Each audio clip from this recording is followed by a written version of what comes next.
अरे मरियम अलैहिस्सलाम हिदायत करती रहो, तो हुक्म हुआ मरियम अलैहिस्सलाम को, अरे मरियम अलैहिस्सलाम हिदायत करती रहो अपने परवरदिगार की, यानी सुबह शाम अली अल्दम अल्लाह की जिक्र में मशगूल रहो, हर वक्त चलते फिरते खड़े बैठे अल्लाह के जिक्र में मशगूल रहो, और सजदा किया करो, सजदा करो अल्लाह के सामने, और रुकू किया करो अल्लाह के सामने उन लोगों के साथ जो रुकू करने वाले हैं, यानी मुसलमानों के साथ मिलकर अल्लाह की तस्बीह करो और रुको और सजदा करो, अल्लाह के सामने क़ियाम करो, नमाज पढ़ो। इससे क्या मालूम हो गया? हज़रत मरियम अलैहिस्सलाम मुसलमान थी। हज़रत मरियम अलैहिस्सलाम को अल्लाह ताला ने नमाज पढ़ने का हुक्म फरमाया था, या मरियम उक़नुती लिरब्बिकी वस्जुदी वरकई मार राकिईन।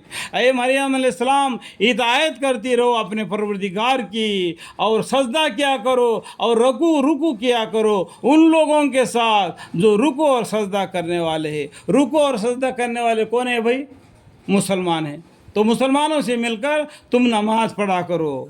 एक हिस्से मंजुबल गैब के खबरों के हैं, हम उनके वही भेजते हैं, यानी ये गैब की खबरें हैं। उस टाइम पर हमारे पैगंबर दुनिया में मौजूद ना थे, लेकिन अल्लाह ताला ने वही के ज़रिए से इस कुरान में अल्लाह ताला ने इन किस्सों को हमको बतला दिए। जितना इल्म हमको चाहिए था उतना इल्म अल्लाह ताला ने दे दिए। 1,24,000 पैगंबर आ गए, उन सब का किस्सा अगर इस कुरान में होता, ये कुरान कितना बड़ा हो जाता। इसलिए अल्लाह ताला ने फरमाया ऐसल कुरान जिक्र फाहल में मुद्दस्सिर, हमने कुरान को आसान कर दिया है तुम पढ़ने के लिए, ताकि तुम पढ़ो और समझो। ऐसल कुरान जिक्र फाहल में मुद्दस्सिर, हमने कुरान को आसान कर दिया है ताकि तुम पढ़ो, और उनके वही भेजी। इन गैब की खबरें अल्लाह ताला ने वही के जरिए इस कुरान में हमको बता दिए है। आपके पास और उन लोगों के पास आप ना तो उस वक़्त मौजूद थे जबकि वह करा के तौर पर अपने अपने कलमों को पानी में डालते थे। यानी मरियम अलैहिस्सलाम की जो उस बच्ची है, उस बच्ची को उसकी माँ ने जन के अल्लाह के हवाले कर दिए, मस्जिद में छोड़ दिए। इस बच्ची को पालन हारण कौन करेगा? तो सभी आदमी ने अपने अपने कलमों को पानी में डाल दिए। उस टाइम पर वो हालत होगी तो अल्लाह बेहतर जानता है, हम तो नहीं जानते हैं ना कि उन सब में कौन शख्स हज़रत मरियम अलैहिस्सलाम की किफ़ारत करे। और ना आप उनके पास उस वक़्त मौजूद थे जबकि बाहम इख्तिलाफ कर रहे थे। उस वक़्त को याद करो जबकि फरिश्तों ने यह भी कहा है कि ए मरियम अलैहिस्सलाम, बेशक अल्लाह ताला तुमको बशारत देते हैं एक कलमा की, जो मंजानब अल्लाह होगा, अल्लाह के तरफ से आपको एक औलियाद होगी जो मंजानब अल्लाह, अल्लाह के हुक्म से होगा। उसका नाम या लक़ब मसीहा ईसा इब्न मरियम अलैहिस्सलाम होगा। बाआबरू होंगे दुनिया में और आखिरत में, और मंजुबल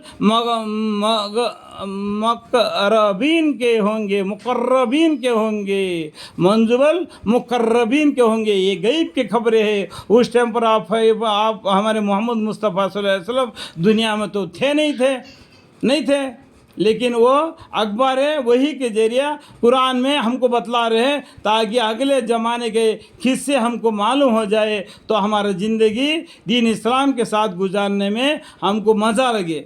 इस कालतिल मलाइकतु या मरियम इन्नल्लाह युबश्शिरुका बिकलिमतिम मिन्हु इस्मुहु मसीहु ईसा इब्न मरियम वज़ीहन फिद दुनिया वल आखिरति मिनल मुक़र्रबीन। इस तरीके से पैगम्बरों में गैब के खबरें सुना दी, और आदमियों में से कलाम करेंगे, यानी वो जो बच्चे हैं माँ के गोद में हैं तब भी माँ के गोद से बात करेंगे, आदमियों से कलाम करेंगे। देखो ये माँ के पेट से पैदा होने के बाद में माँ के गोद में 3 बच्चे बातचीत किए।